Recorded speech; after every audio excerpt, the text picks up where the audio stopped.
Hola, bienvenidos. Qué bueno tenerles en el día de hoy y estamos súper emocionados y felices porque hoy es un gran domingo donde todos hemos venido, a entregar nuestro corazón a Dios y bueno, y a prepararnos qué nos tiene la palabra de Dios en este día.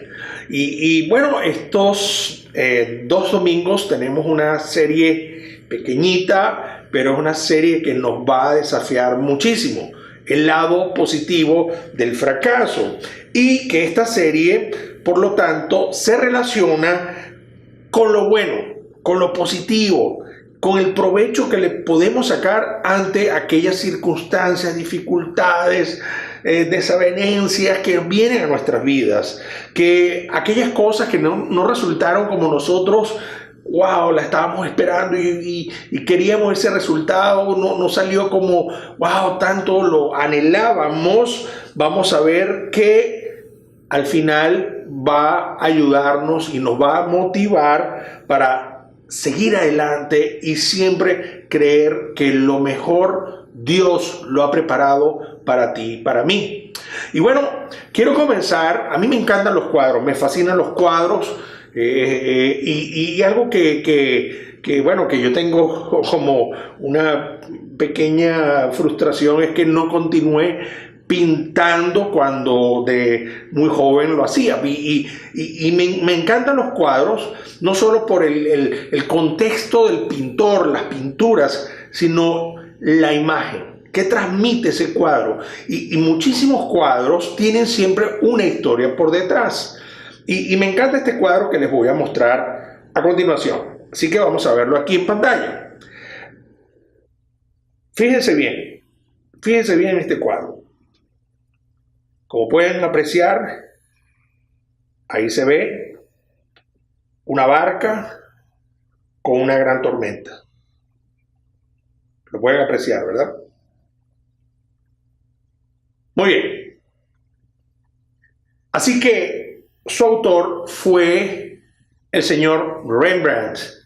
Rembrandt fue un pintor holandés y en el año 1633, hace poquito, hizo esta belleza de cuadro sobre lo que se llama óleo sobre lienzo.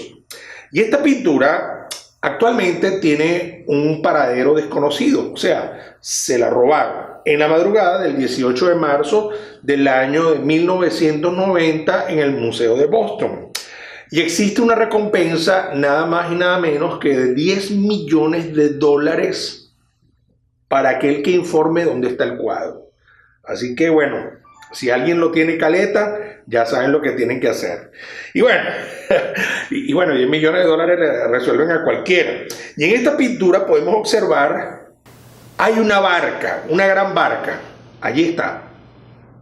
¿Cierto? Y fíjense que hay dos barquitas más. Se ven dos barcos más a su alrededor. Sí, ahí. Sí. Ahí, eso, ahí. ¿Ya lo ven? Bueno, volvamos acá. Las cuales están atravesando por una gran tormenta. Por un momento, de dificultad, y donde se evidencia la embestida cruel de la naturaleza y la angustia de quienes están montados en esa barca.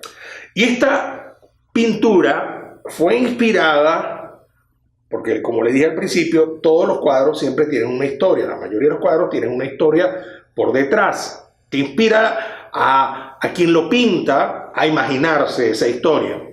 Y está basado en la Biblia, sí. Y está en el Evangelio de Marcos, capítulo 4, verso 35, y dice lo siguiente. Al atardecer, Jesús dijo a sus discípulos: crucemos al otro lado del lago.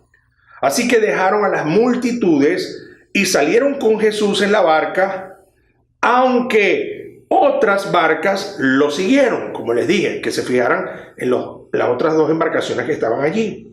Dice el verso 37, pronto se desató una tormenta feroz y olas violentas entraban en la barca, la cual empezó a llenarse de agua. Jesús estaba dormido en la parte posterior de la barca, con la cabeza recostada en una almohada. Los discípulos lo despertaron.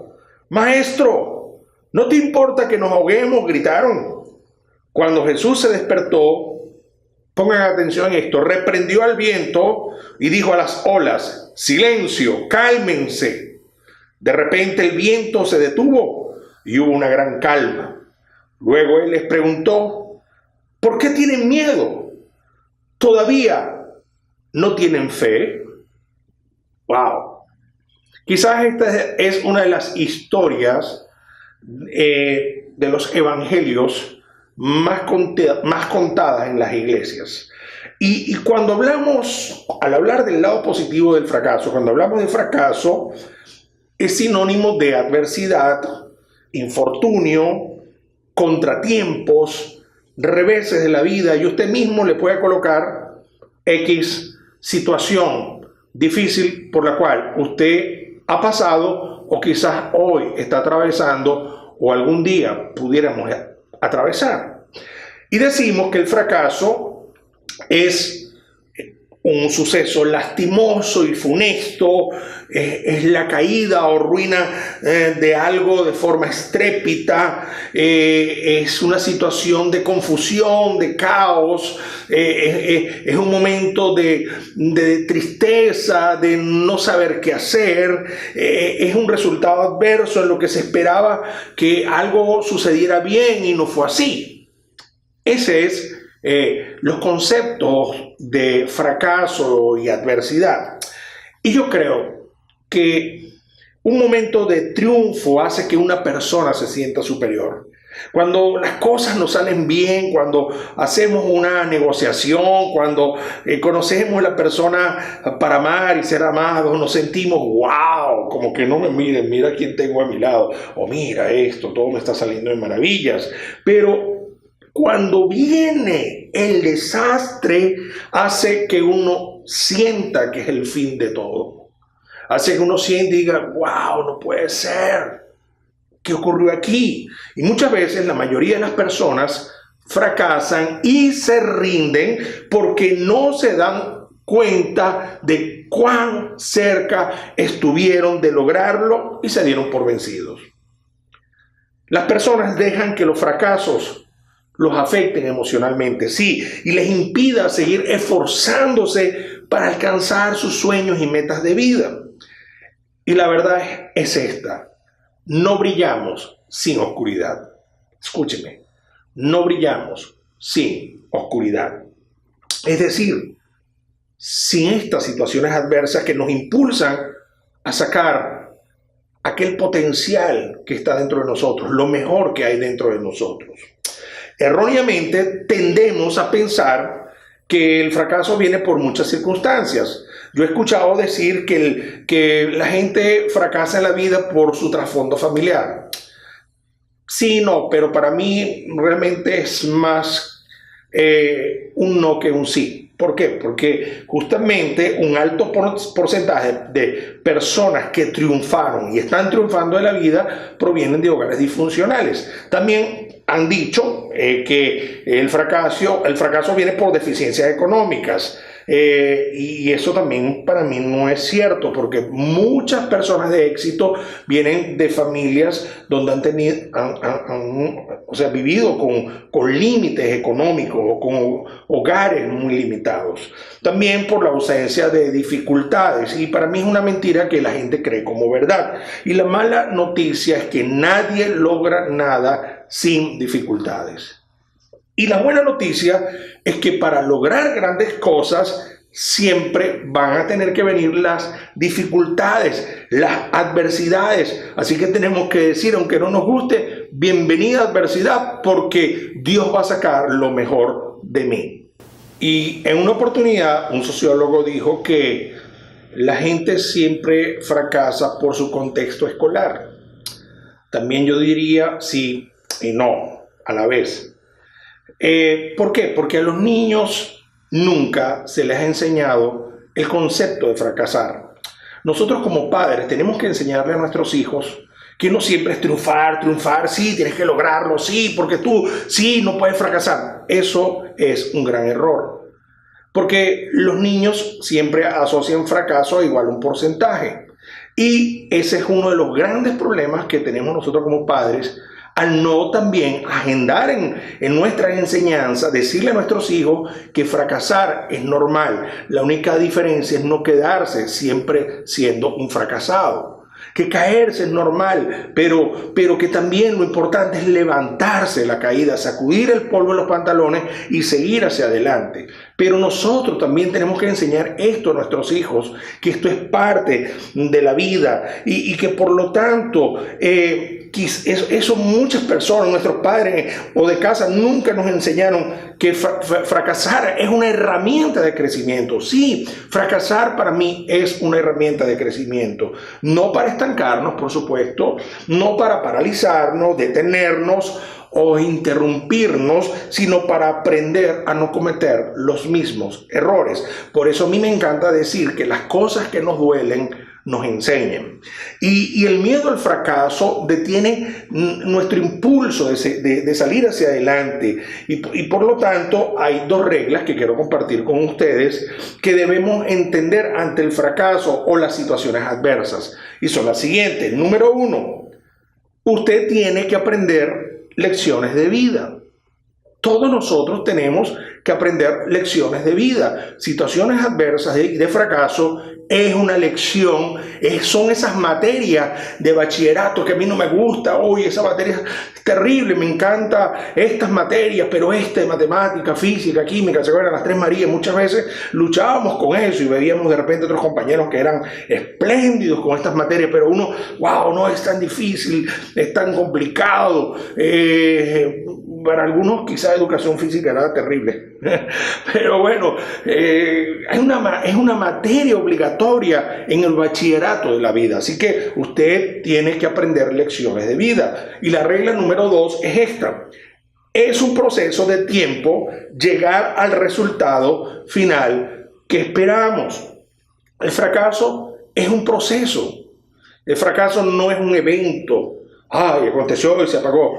Es un proceso que nos va enseñando. Y volviendo a nuestra historia bíblica, Jesús le dijo a sus discípulos: crucemos, muchachos, al otro lado del lago. Jesús le está diciendo: hey, agarren sus cachivaches que nos vamos para otro lugar. Jesús le dice: hey, venían de una jornada dura, de alimentar a un montón de gente. Y después Jesús: hey, muchachos, vámonos. Vamos a agarrar ahora otro destino. Y no es cierto que cuando alguien te dice vamos a tal lugar, vamos a un lugar, siempre uno quiere saber a dónde vas. Vamos a ir para un lugar, tranquilo. Pero ¿para dónde vamos? No, tranquilo, hazme caso, sígueme, no te preocupes. No, espérate, ¿para dónde vamos? Eso es normal. Y aquí Jesús le está diciendo a sus discípulos: hey, muchachos, vamos para otro lugar, vamos hacia otro sitio. Y cuando la gente nos dice a dónde uno va, eso te da seguridad y así tú puedes prepararte con tiempo y llevar todas las cosas que necesitas. Por ejemplo, cuando yo le digo a mi esposa: vamos a salir a pasear para algún lugar, así que vente conmigo, montate en el carro que vamos a pasear. ¿Y sabes qué pasa? Imagínate, ella se viene conmigo, obedientemente. Y eso es lo que me encanta de mi esposa. Sí, mi amor, lo que tú digas, yo voy contigo. No te pregunta nada, se monta en el carro y va como una niñita emocionada. Sí, me vas a sacar a pasear. Lo que acabo de contar es pura ficción. Sí, jamás ocurriría algo así. ¿Para dónde vamos? Yo no salgo de esta casa hasta que no me digas para dónde vamos. Eso me hace recordar una vez que un hombre se va a una gran biblioteca y va a buscar un libro y llega donde la chica que da el asesoramiento donde ubicar los departamentos de los libros. Viene el hombre y le dice: señorita, estoy buscando el libro Hombres, Seres Dominantes. ¿Dónde lo puedo ubicar? Y la señorita le dice, así con aire de: bueno, señor, puede ir al ala de ciencia ficción. Y bueno, sí, si le digo a mi esposa, vamos para un lugar a pasear, ella comienza, ¿y para dónde vamos? ¿Y será que hará frío o hará calor? Mejor me llevo una muda de zapatos, tú no sabes por qué puede pasar, no será muy peligroso. ¿Y será que hay baño? Y comienzan porque la persona necesita saber hacia dónde va. De modo que lo desconocido es normal, lo desconocido nos asusta, debido a que no sabemos lo que vamos a encontrar en el otro lado y que además nos saca de nuestra seguridad. Y es eso cuando nosotros tenemos tantos anhelos, no, yo lo voy a lograr, lo voy a lograr, lo voy a lograr, y fracasamos, ¡pum! Nos saca de nuestra seguridad. Y al venir el fracaso nos llena de miedo, nos paraliza y anula nuestra fe. Y sobre todo cuando tenemos que tomar decisiones. ¿Para dónde me voy? Y voy para acá y voy a tomar esta decisión. ¿Y qué tengo que hacer? Hay muchos ejemplos en la Biblia de personas que tuvieron que desplazarse a un sitio, a un lugar, a una determinada decisión relevante para su vida en la Biblia. Por ejemplo, Abraham, el padre de la fe, también fue retado por Dios a salir a otras tierras sin saber a dónde iba. Y cuando yo hablo de este mensaje, quizás tú estás pensando, ¿a dónde yo me voy de aquí? Oye, ¿qué decisión debo tomar en esta situación?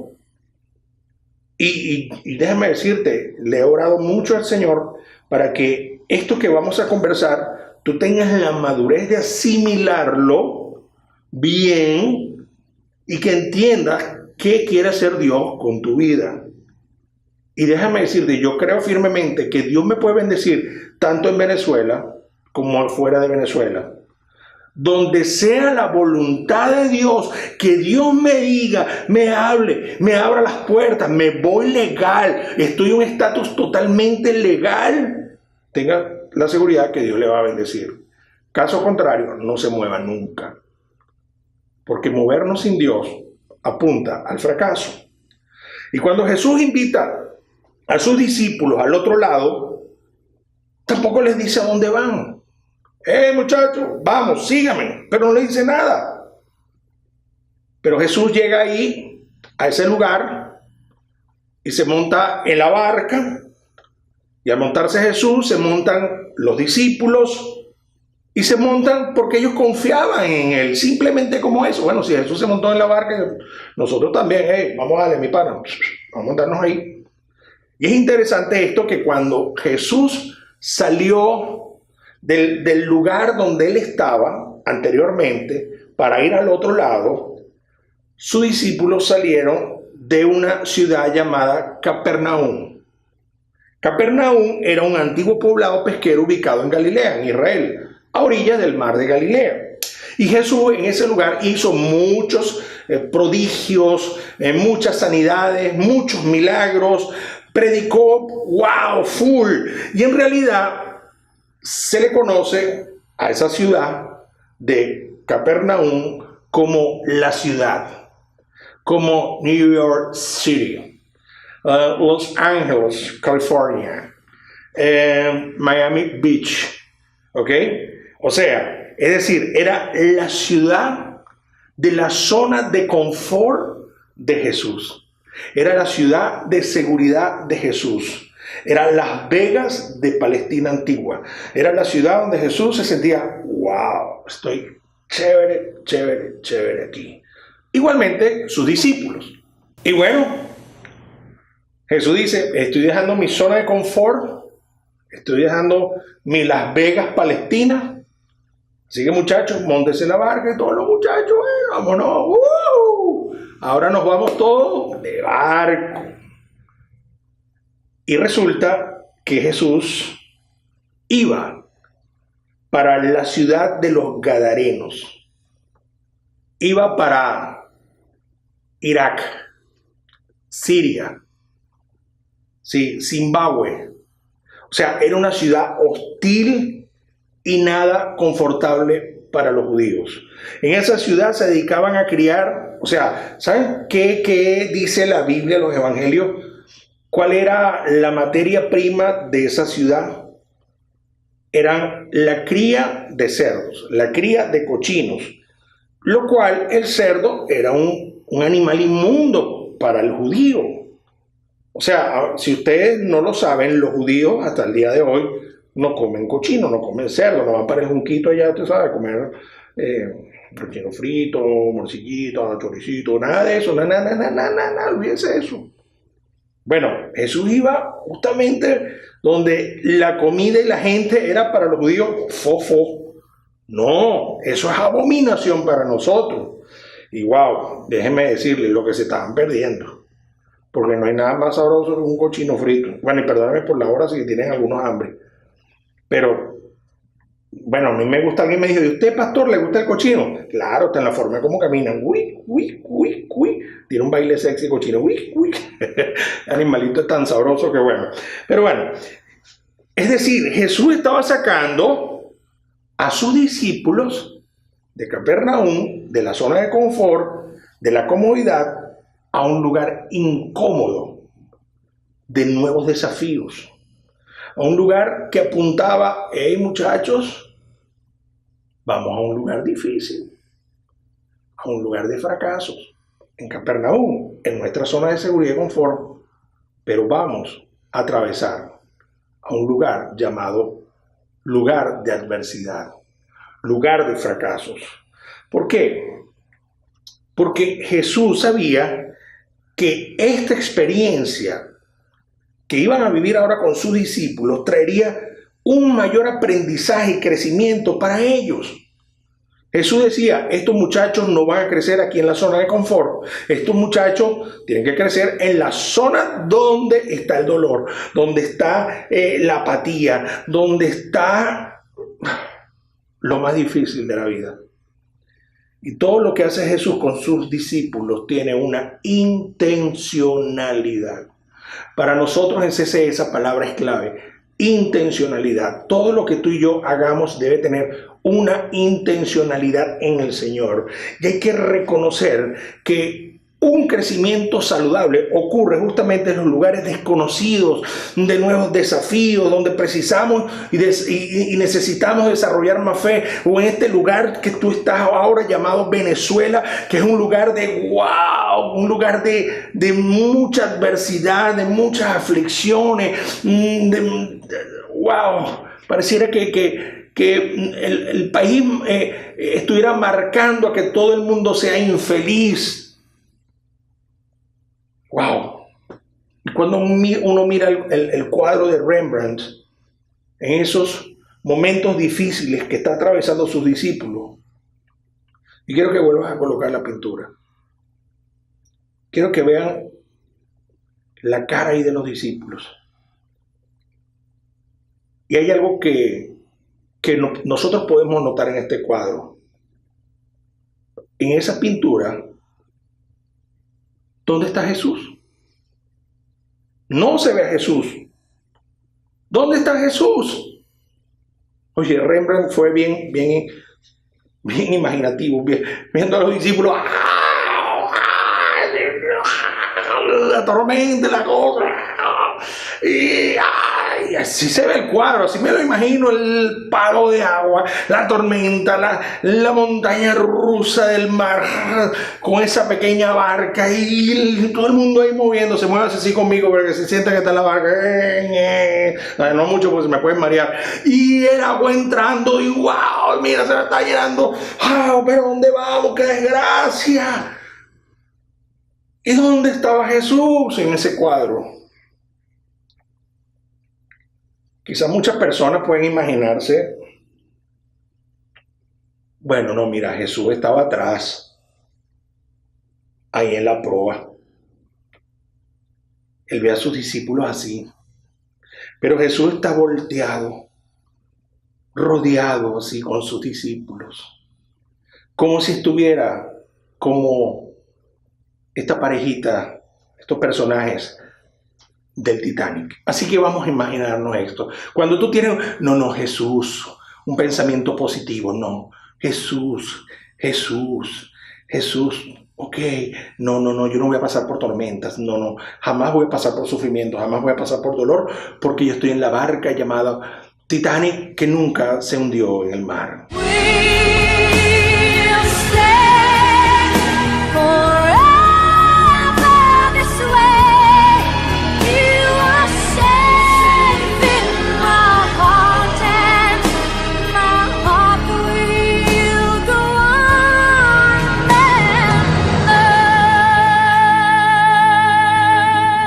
Pero no fue así.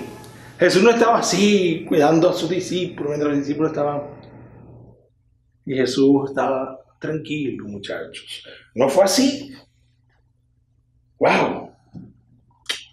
¿Qué dice la historia bíblica? Que Jesús dormía.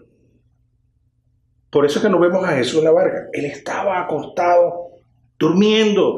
Y son esos momentos que cuando tú y yo nos sentimos y entramos en desesperación y no queremos ver a Jesús descansar. No queremos que, no Jesús, no queremos que tú guardes silencio. Yo quiero que tú actúes ya en mi vida. Son esos momentos donde no puede ser, Jesús, me siento solo. ¿Y dónde estás tú? Son los momentos donde yo lo hago a mi manera, tengo que hacerlo yo, tengo que actuar. Queremos a un Jesús siempre despierto en nuestro barco. Pero no es su momento, escúchame, sino el nuestro. Queremos que sea mi momento. Y esto es muy visible en este cuadro. Vemos aquí a los discípulos desesperados como tratando de que el barco, hasta que hubo un momento que dijeron: hey Jesús, ¿no te das cuenta que nos ahogamos? Y así es la vida, así son las dificultades. Como que Dios está dormido, como que Dios está guardando silencio con lo que estoy viviendo o con lo que estamos viviendo. Estos son los momentos donde no vemos a Jesús por nuestro gran miedo y desespero. ¿Dónde está Jesús? Pero de algo estoy seguro. Jesús sí estaba allí. Jesús estaba allí en esa barca. Y estaba con ellos. Y quiero decirles que esto que estamos pasando como nación viene de parte de Dios. Dios lo está permitiendo. Sí, y no es un fracaso, ni es el resultado final, porque Dios está haciendo algo que no vemos, pero de que estoy seguro, Dios sí está haciendo algo. Dios lo está permitiendo con un fin y un propósito bueno. Eso es lo que quiero que te lleves, algo bueno. Esto que se está viviendo es la invitación de Dios hacia el otro lado. Hey, familias, amigos que están aquí por primera vez. Esta es la invitación del otro lado. Es decir, a Dios nos invitó como nación a un cambio, a un resurgir de una nueva Venezuela. Y eso tenía un precio que pagar. Dios nos está invitando a sí, yo voy a hacer una Venezuela nueva, pero hay un precio que pagar, porque Dios es justo. Sí, Dios es justo. Pecamos contra Él y nos apartamos de Él por mucho tiempo. Y estas son las consecuencias de cuando una nación pierde el temor de Dios. Dios como nación nos invitó y nos lleva en este viaje nada agradable, tormentoso. Nos sacó del confort como el pueblo de Capernaum, donde nos sentíamos grandes y muy orgullosos porque lo teníamos todo y teníamos riqueza y teníamos esto y aquello, pero nos fuimos alejando de los principios y valores de Dios. Dejamos de depender de Él. Nos entró la soberbia y la rebeldía de hacer las cosas a nuestra manera. Pusimos nuestra confianza en el hombre, en ideologías humanas y religiosas contrarias a los principios de Dios. Lo que tuvo por consecuencia, lo que ya tú y yo podemos ver. Tengamos la fe que tengamos, esta es una consecuencia. Nosotros podemos arrepentirnos de nuestros pecados, pero de las consecuencias, lo que el hombre siembra, eso recoge, dice la Biblia. Pues con esta invitación de Jesús a sus discípulos al otro lado, así Jesús está haciendo con Venezuela. ¿Para qué? Para poder llegar a ese otro lado y tener una nueva y mejor Venezuela. Yo lo creo y para mí eso es una noticia fantástica. Cuando Jesús me invita, hey, Venezuela tienes que pasar al otro lado de la dificultad, de la adversidad, de lo que parece un gran fracaso, hey, hay que atravesarlo. ¿Por qué? Porque yo voy a sacar una mejor Venezuela. Se tiene que atravesar esa gran tormenta. Juro, porque si no hay tormenta, no hay cambios en nuestra vida, no hay cambios en nuestros principios, no hay cambios en nuestras actitudes. Es necesario pasar por la tormenta para que podamos decir, Señor, te necesito en mi vida. Ya solo no puedo. Dios, a través de este viaje hacia el otro lado, nos está dando muchas enseñanzas sobre nuestro país, sobre nuestras vidas, sobre los que están en Venezuela y los que están fuera de Venezuela, que nacieron en esa gran nación. Y una de las enseñanzas que yo puedo ver es que nos ha enseñado a arrepentirnos de nuestros pecados y de haberlo colocado a Él en el primer lugar. Sí, nos está enseñando a arrepentirnos de nuestros pecados y colocarlo a Él. Eres tú, Señor, el que debe estar en primer lugar en mi vida. Lo otro que aprendemos de esta tormenta, de lo que parece esta gran adversidad y fracaso como nación, es que es necesario en la vida tener a Jesús y sus enseñanzas, que no podemos vivir sin ellas. Quien escucha y sigue los principios de Dios tendrá mucho éxito. Y aun cuando venga el fracaso, la Biblia, la palabra de Dios te enseña de cómo salir de esto. Y por eso nosotros, cuando tenemos las enseñanzas de Jesús, cuando venga la tormenta y golpee la barca en nuestras vidas, ya sabemos qué línea seguir, inspirado y guiado por su palabra. También esta tormenta que se está viviendo como nación, esta adversidad, o lo que mucha gente cree que Venezuela no hay más quien la levante, porque esto ya llegó a lo que tenía que llegar y esto va de mal en peor. Hey, justamente es allí cuando Dios hace su obra maravillosa. ¿Qué ha hecho esta enseñanza tormentosa en Venezuela? ¿Saben qué? Que nos sacó del confort para que aprendamos a valorar la vida y la vida también de nuestros semejantes, o sea, de nuestro prójimo, al desvalido, al desposeído, porque ahora nosotros también dentro de Venezuela y fuera de Venezuela nos hemos sentido igual a ellos, desvalidos y desprotegidos. Nos ha brindado la oportunidad de descubrir dones, capacidades ocultas que no conocíamos, las cuales en esta crisis tormentosa las hemos puesto en práctica. Sí. Nos ha enseñado a vivir en escasez y a ser generosos. Jamás eso hubiera ocurrido si no hay tormentas. Nos ha acercado a Dios como pueblo y nación en unidad y en oración después de haber estado tan divididos tanto tiempo. Nos está acercando como pueblo unido en oración. Nos ha acercado a su sueño de predicar su palabra con entrega y pasión, porque una persona es muy importante para Él. ¿Y por qué te digo esto? ¿Sabes por qué Jesús salió de la zona de confort de Capernaum? Pasaron por la tormenta porque iban a la ciudad de los Gadarenos. Y allí se encontró con un hombre que toda la gente le tenía miedo, que vivía en el cementerio, en el lugar de la muerte. Ahí vivía un hombre que cuando se acercó Jesús, el hombre estaba poseído por demonios. Y este hombre que estaba lleno de endemoniados, llamado el endemoniado Gadareno. Los demonios le decían: Jesús, ¿por qué nos atormentas con tu presencia? Y Jesús le dijo: ¿cómo te llamas? Y ellos dijeron: legión. Y una legión equivale a 6.000 soldados romanos. O sea que este hombre tenía muchísimos demonios. Jesús tenía a veces la costumbre de decirle: ¿cómo te llamas, demonio? El demonio le daba el nombre. Pero aquí le dijo: ¿cómo te llamas? ¿Sabes qué? Somos demasiados. Somos 6.000 demonios. ¡Wow! Y este hombre fue libre y se convirtió en el primer misionero que envió Jesús para hablar de nuestro Dios. Y este viaje por el mar de tormentos que está atravesando Venezuela hacia el otro lado nos está llevando a que la gente conozca a Jesús. Esa tormenta es necesaria para sensibilizarnos de que dejamos el confort de nuestra iglesia, porque estos movimientos de tormenta nos llevan a que también las demás personas necesitan de Jesús. En este viaje tormentoso hay algo muy importante que quiero decirte en el día de hoy, y es que no estamos solos. No estamos solos.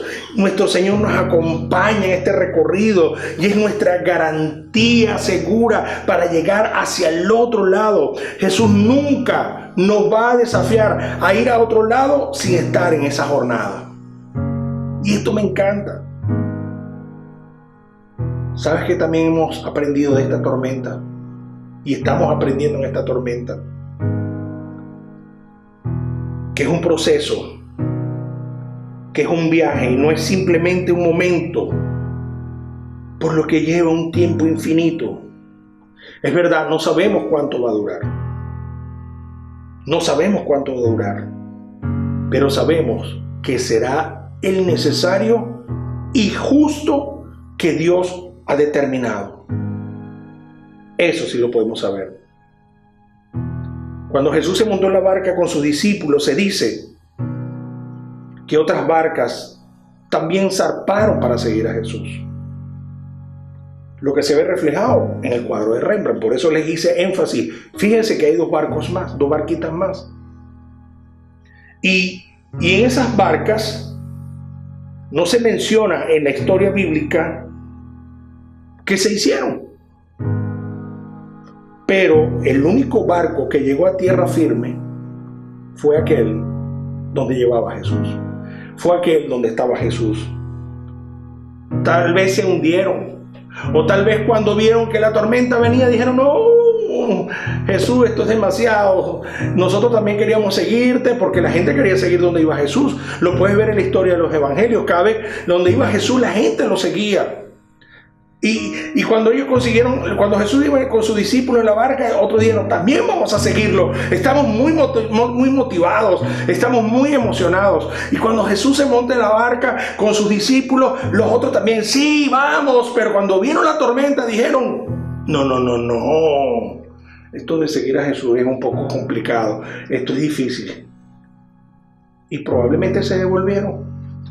Cuando vieron la gran tormenta dijeron: no, para allá, para donde los gadarenos, no, para allá no vamos. Para allá no vamos a seguir a Jesús. Nos devolvemos a nuestra zona de confort.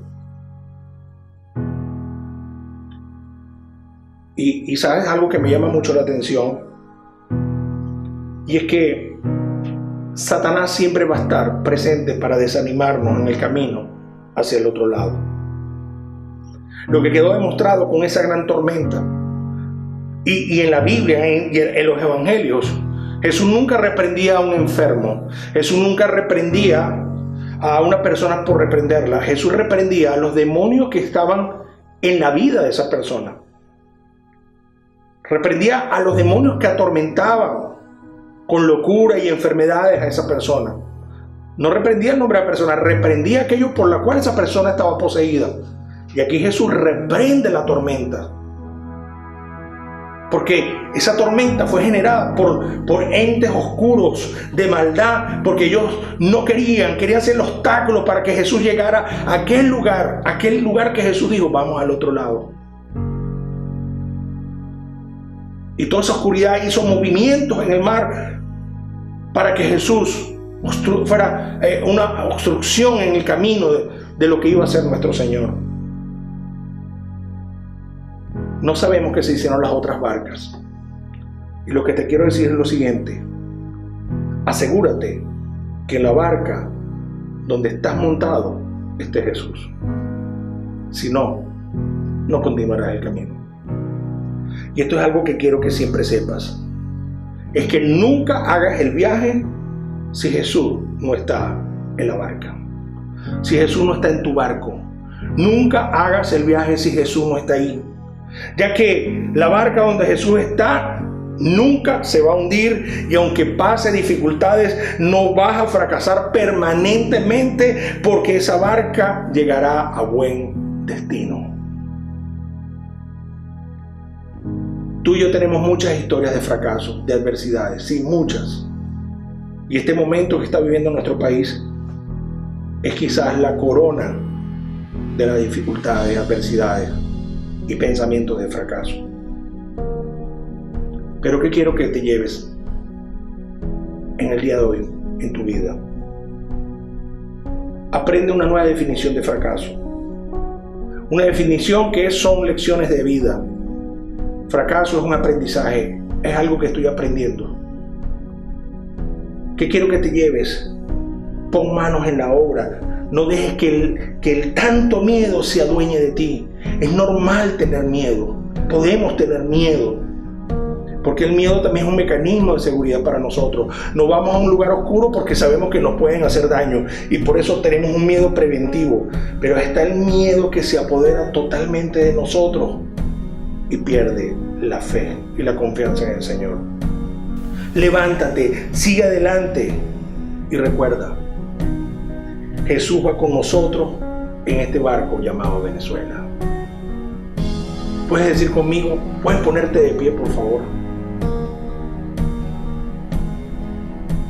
Y puedan todos juntos, puedan decir conmigo, con fe, Jesús va con nosotros en este barco llamado Venezuela.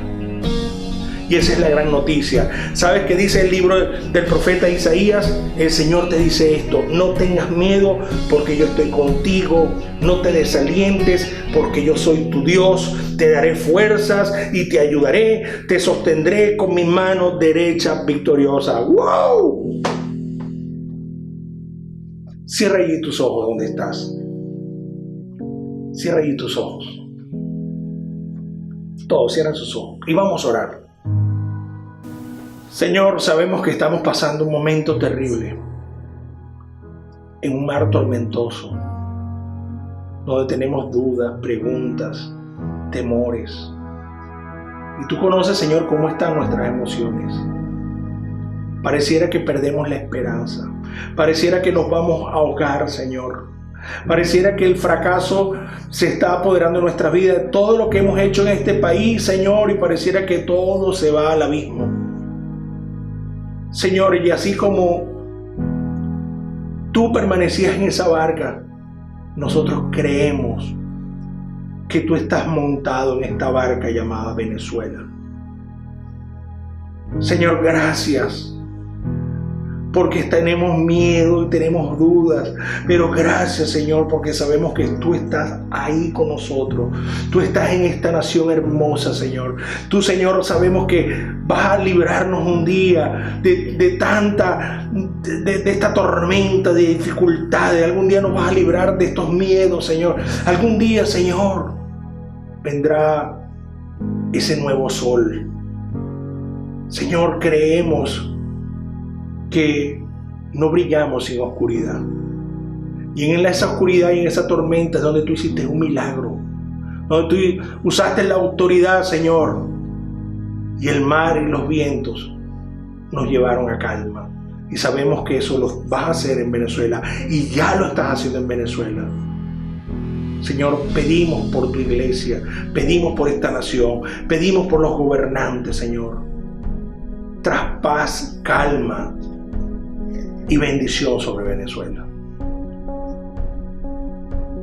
Y quiero saber si hay alguien vino por primera vez en este día, o alguien que quiera recibir a Jesús en su corazón. Allí donde estás puedes levantar tu manito, así simplemente, que nadie esté viendo, todos con sus ojos cerrados, por favor. Si alguien quiere recibir a Jesús, yo quiero recibir a Jesús en mi corazón y quiero sentir esa paz que necesito, puedes levantar tu manito. Ya el Señor sabe. Y puedes repetir esta oración conmigo y decir: Señor Jesús, te pido perdón por mis pecados y mis fallas. Pongo mis miedos, dudas y todo aquello que no he hecho correcto delante de ti. te pido, Señor, que entres hoy a mi vida. Te acepto como mi Señor y Salvador. Y que tu Espíritu Santo comience a hacer algo nuevo hoy en mí. Escribe mi nombre en el libro de tus mejores amigos. Y te doy gracias, Jesús, porque hoy comienza una nueva etapa de transformación en mi vida. Amén y amén. Que Dios me los bendiga, querida familia. Abrazos y besos para todos. Les amamos. Recuerden, CC es su familia, y más que una familia, somos una gran familia feliz. Que Dios les bendiga. Feliz semana para todos.